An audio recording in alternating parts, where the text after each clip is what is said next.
Seeing is believing. Dharma Talks by Sayadaw Nyanabhasa. Talk 6, 6 Elements Meditation. In the whole body there are 6 elements.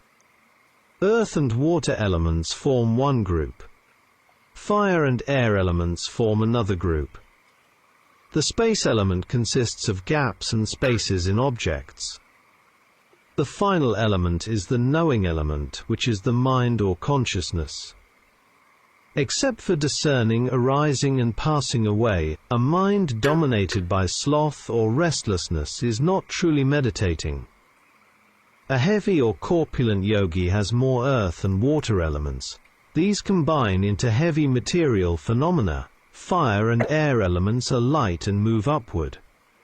A thin yogi has more of these fire and air elements. A heavy person tends to nod off while sitting, while a thin person tends to have excessive imagination.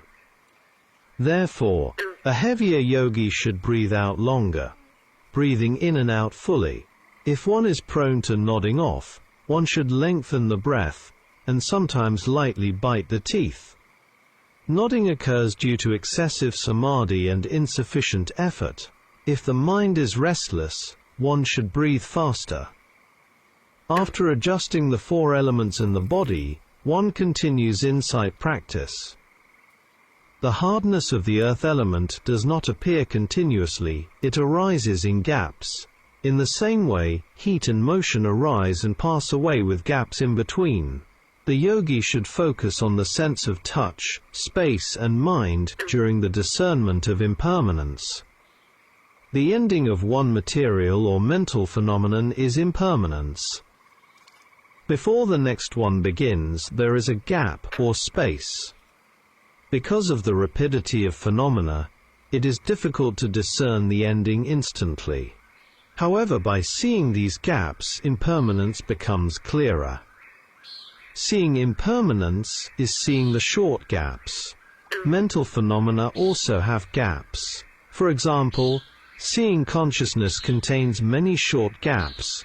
It continues by arising one after another with gaps in between. Hearing consciousness is even clearer, as one sound follows another. In this way, yogis can see many short gaps. At the time of cessation, the knowing of the 6 sense doors comes to a stop. Knowledge directly experiences the phase of cessation, which is nibbana. This experience is known as the long gap. Discerning short gaps is seeing impermanence. Seeing the long gap is seeing the constant, which is nibbana. It is the long gap that transcends time and space. When cause and effect are cut off, the gap becomes long and limitless.